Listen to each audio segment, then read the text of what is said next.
या जीवनाचा आनंद घेतला पाहिजे, आपल्याकडून दुसऱ्याला काय देता येईल ते देण्याचा प्रयत्न केला पाहिजे. एका गावामध्ये 2 माणसं वारली. एक वारला सकाळी 11 वाजता, तो लय श्रीमंत होता. जीवनाचं सत्य सांगतो, मला काय फारसं बोलायचं नाही, मी आजच्या कार्यक्रमाचं प्रवचन करणार, मला बोधाचार्य म्हणून बोलवलं, पण तरीही काही चांगल्या गोष्टी तुम्हाला या निमित्ताने सांगून जाव्यात म्हणून सांगतो आहे. एक 11 वाजता वारला, तो प्रचंड श्रीमंत होता. 4 बोटात 4 अंगठ्या, गळ्यामध्ये 12 लाखाचा सोन्याचा, रोज सुडबुड घालायचा, खारका खोबरं खायचा, मनाला येईल ते खात राहायचा, असा श्रीमंत माणूस सकाळी 11 वाजता वेला. जीवनाचं सत्य तुम्हाला सांगतो मी मुद्दाम, आपल्याकडे थोडा वेळ आहे म्हणून. आणि त्याच गावामध्ये दुपारी 12 वाजता, म्हणजे 1 तासाच्या अंतराने एक फार गरीब मिळाला. त्याला खायला मिळत नव्हतं, अंगावर कपडा नाही, काय नाही काय नाही. 10-20 रुपयाची नोट तो 2-4 दिवसांनी काहीतरी बघायचा, एवढा गरीब होता, तो मेला. आता गावकऱ्यांना असं वाटलं, एकाच गावची माणसं, एक श्रीमंत आहे, एक गरीब आहे, एकाच गावची आहेत ना, मग आपण यांना एकत्रच जाळून टाकू, काय फरक पडला, कशाला मागा पुढे करायचं, 1 तासाने तर मेले. मला तुम्हाला जीवनाचं सत्य सांगायचं, जे मी संपूर्ण महाराष्ट्रावर सांगत असतो ना, जीवन काय आहे. दोघांची अंत्ययात्रा निघाली, दोघांना एकाला उजव्या बाजूला जाळलं, एकाला डाव्या बाजूला जाळलं. जाळून झाल्यानंतर 2-3 तासानं माझ्यासारखा एक येडा माणूस गेला, तिथे जाऊन मध्ये बसला. तिकडून सदाशिवराव बच्चे नावाचा एक पोलीस पटेला मला विचारला, काय येडे तुम्ही, माणसं जळून गेले तिथं कशाला बसले आता. मग मी त्यांना सांगत होतो, पाटील साहेब, एक 11 वाजता जो मेला ना, सोनं चांदी पैसा अडका सगळं काही, गाडी घोडं सगळं काही होतं त्याच्याकडं, खारका खोबरं खात होता, बदाम खात होता. जो 12 वाजता मेला ना, तो फार गरीब, खायला अन्न नाही, अंगावर कपडा नाही, काय नाही. पण एक गोष्ट मात्र मला कळाली नाही की दोघांची राखच आहे.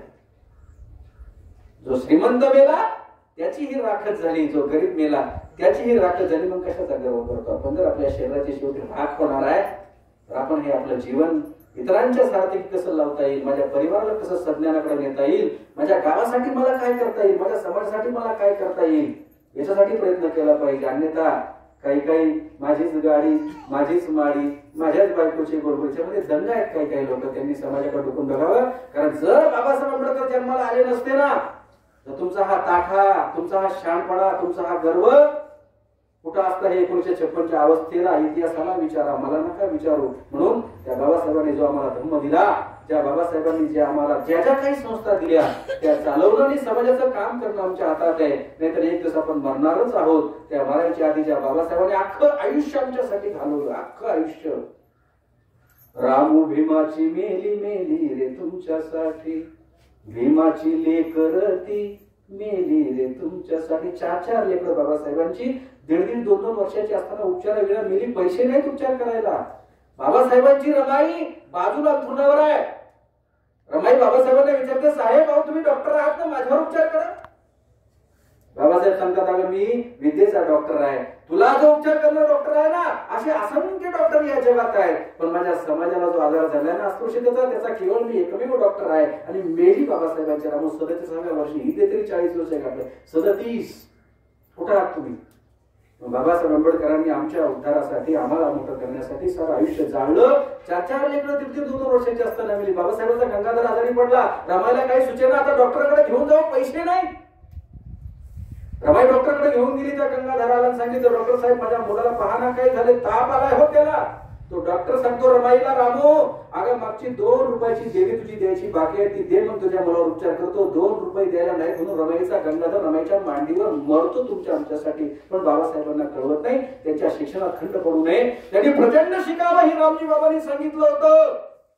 विवा मला वचन दे की तू प्रचंड शिक्षणाने या समाजाचा गाळा पुढे ओढून नेशील, हे वचन बाबासाहेबांना दिलं होतं. ते रमाईने ऐकलं होतं आणि ते ऐकल्यामध्ये बाबासाहेबांच्या शिक्षणात खंड. 37व्या वर्षी मेली आमची रमाई. केवळ आमचा उद्धार व्हावा, आमचा बाप परदेशामध्ये एका पाठोपाठ 32 डिग्र्या घेऊन शिकला आमचा बाप. आमची अडाणी रमाई बाबासाहेबांना साथ दिली, उपाशी पोटी राहिली. वडीच्या नाक्यावर शेण उभा केला. एक पत्र बाबासाहेबांना पाठवलं, कुठून गोळ आणावं, काय करावं.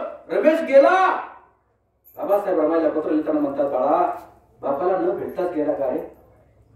रमेश मरण पावल्यानंतर बाबासाहेबांनी पत्र पाठवलं. बाबासाहेब म्हणतात, मी काय करावं, मी तर अन्नास मोताद आहे. रमाई पत्र वाचते सांगते, माझे साहेब अन्नास मोताद आहेत. तिकडे कुठून त्यांनी पैसे आले होते, तर शिकायला गेले. आज परदेशातून नवऱ्याने पगार नाही पाठवला, तिकडे छातीची पदर धरून त्याला मारीन बाई, एवढं बळ तुमच्याकडे आलं. पण बाबासाहेब तिकडे शिकत होते.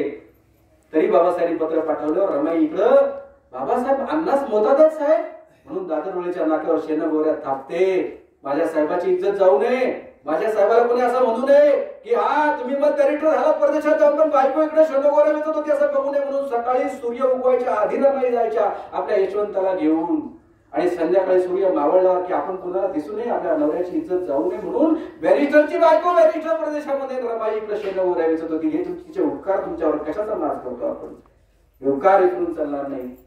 बाबासाहेब आंबेडकरांनी रमाईने असंख्य उपकार आमच्यावर केले म्हणून आम्ही जगत आहोत. हे जगणं आमचं केवळ त्यांना आपण समर्पित करणार आहोत. नाही त्यांनी काही पौर्णिमेकांनी घर बोलतात हिंडायला पुढे आणि या सगळ्यांनी घर बोलतात पुढे तरी हिंडायला. अरे संत ज्ञानेश्वरांनी सोप्या भाषेत सांगितलं, सगळं तीर्थाची या दुरे जे का माता पित्रे त्या सेवेशी किर शरीरे लोक कीजे. सगळ्या तीर्थ